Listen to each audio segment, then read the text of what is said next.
Now, from the University of Okoboji, it's Okoboji Broadcast with Jeff Thee. Welcome to Okoboji Broadcast, everybody. I'm Jeff Thee. We're coming to you, of course, from the Dickinson County Museum. It's Wednesday, by the way, so that means it's History Wednesday. And bringing me all the good news of history in Dickinson County, Mary Dreier's here once again with me to... How are you doing today? I am great. I love having the sun out. Feels good, doesn't it? Fall is coming imminently. Yes.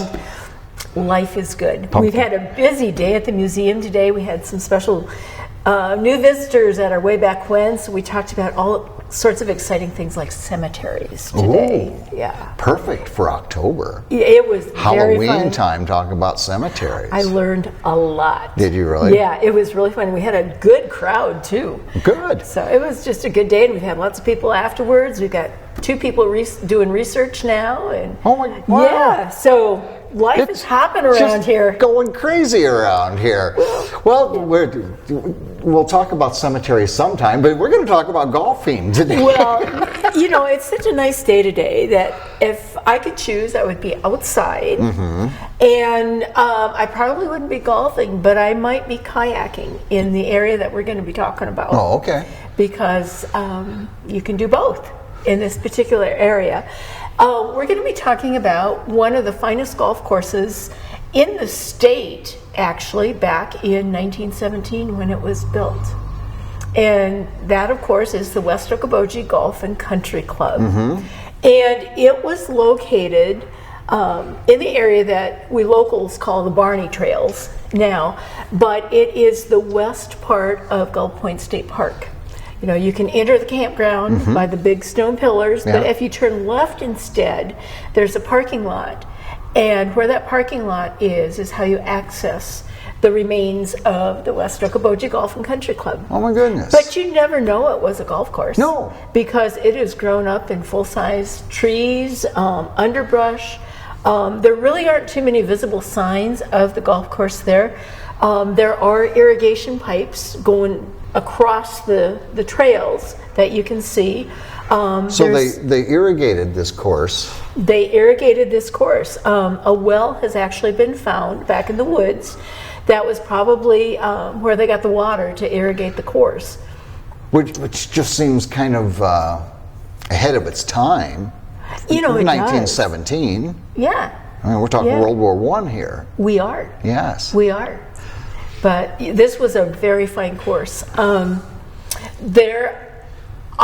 know where at least one tee stand was. You can see it off the trail. There's as you follow the Barney Trails, you go up a hill, and on the left side towards the top of this hill, there's an open area, and there happens to be a bench to sit at.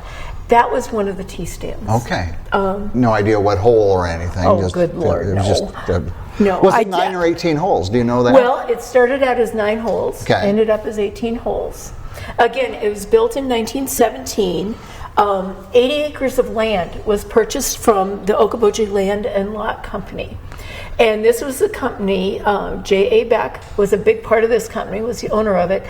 You remember from an episode long ago, we talked about Lakewood Park and the canals and Little Venice. Yeah. This was part of that originally, but the land was sold to build this golf course. And a corporation was formed, and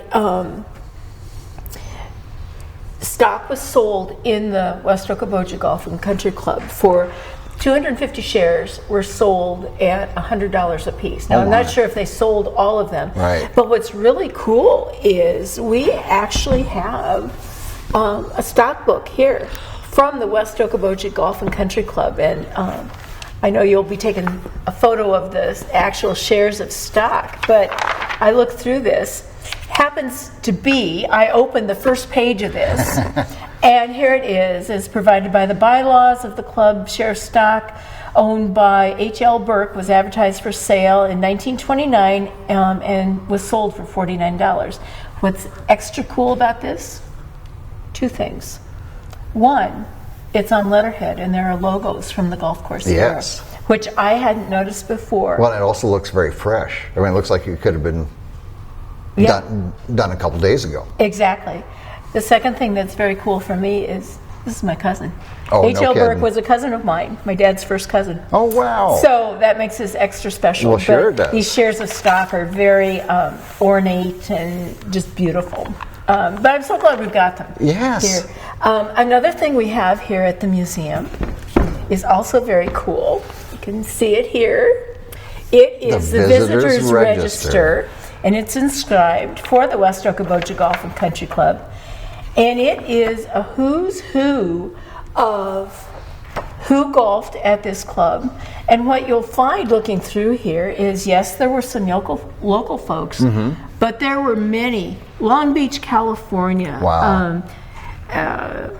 Chicago, Illinois, Lincoln, Nebraska, Omaha, of course, Sioux City, Norfolk, Nebraska. People came from all over to golf at this course. Topeka, Kansas. Wow. Yeah. My Yeah. hometown of Algona. Yeah. There you go.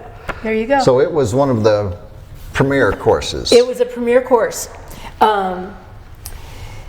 Why so? What made it such a premier? You know, I'm not a golfer. Well, I haven't been since I had kids, which was a long time ago. What I can tell you is it was near the lake. It was in this region that brought tourists from far away. Yeah. And it was a beautiful landscape. The canals were going through here. The canals were new at that time. Yeah. Remember that? It was on beautiful rolling land.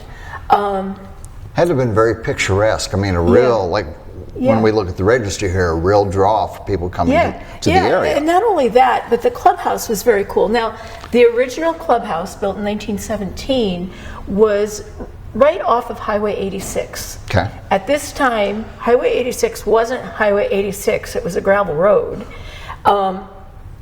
But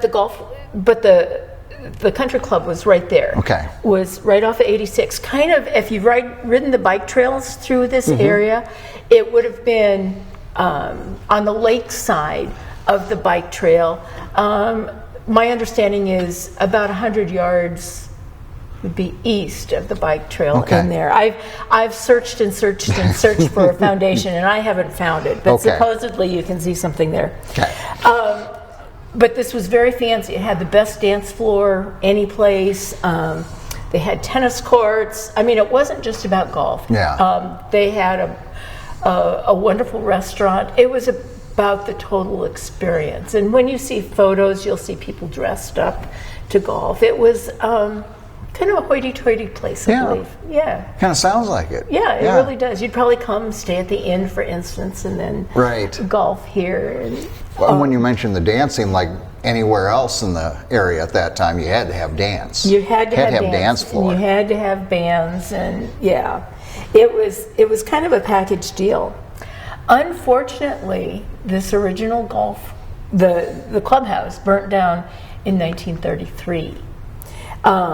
And a new one was built soon after, but it was built in a different location. It was built to the south.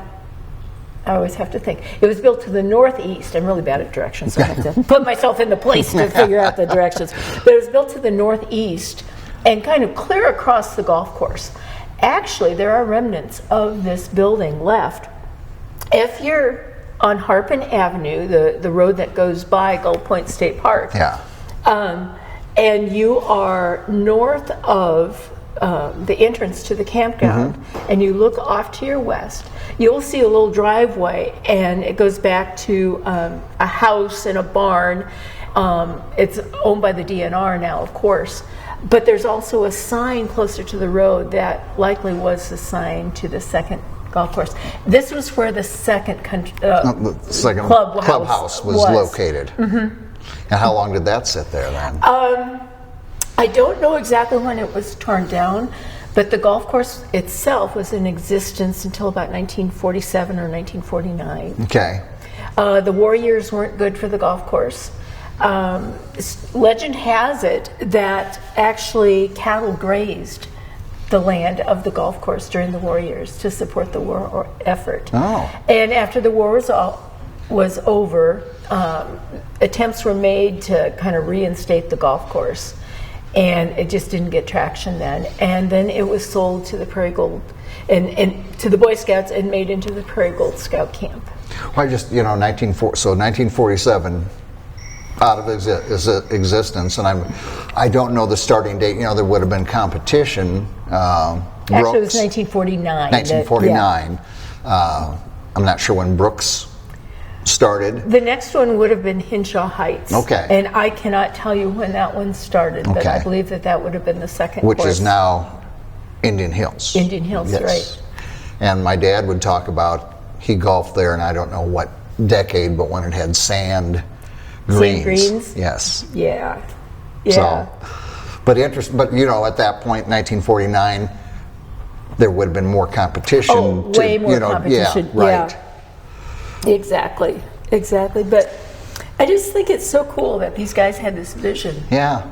To do this golf course, kind of in an unlikely place, and it became one of the most popular courses in Iowa. Yeah. Well, and I don't know the status of the popularity of golf. Kind of a little forevision there that this could be a big thing in the Iowa Great Lakes. Excuse me. And a story that I heard was that a guy from Sioux City was talking to somebody about the lakes area, and he was regaling this guy with all the benefits of coming to the lakes. You could go on the excursion boats, you could stay in fancy hotels, you had the lakes, you had the restaurants, you had the dance halls, you had this, and this. And the guy said, but what about golf course? And of course the response was, we don't have one. And so this guy was the one who came up with the idea of doing the West Okoboji Golf and Country Club. Typical Okoboji thinking. We don't have one. Let's do it. Let's start one. Yeah. We'll we don't talk have to an our amusement friends. park. Let's start one. We'll get the bucks and we'll make this happen. Yes. And it happened. Yeah. Just like most everything around here. Oh, wow. Well, so interesting. Very cool. As usual. Yeah. If you have not been on the Barney Trails, I would highly recommend going. They're nice, wide trails, easy to walk. You go over a bridge, you get to see the canals, a lot of wildlife. There are always deer in there. It's just, it's my favorite place to hike. I live right near there, so I'm there quite a bit. But every time I'm there, I'm thinking, how in the world could this have been a golf course? A golf course, yeah. Yeah, you would never guess it, ever. So where it existed, the course itself, DNR has all that now, or is it okay? So when did the DNR? No idea. That's a good question. That's for a good another, question. For another You have put me on the spot here. I can't tell you exactly. I can find out, but I don't know exactly. Yeah, because I'm just curious. When the Boy Scouts sold the Prairie Gold Scout Camp, I know that there was controversy over it. I've heard that. But so odd there would be controversy of anything changing in this area. As a supervisor, come on. Nothing like that would ever happen. No controversial things happening even here. Over 100 years ago. So. Yeah, exactly. Exactly. Well, wonderful. Well, thank you for sharing this with us. Any programs? Yes. We talked last week about one. We have two big things happening. One is Sunday afternoon, October 15th at 2 o'clock in the afternoon.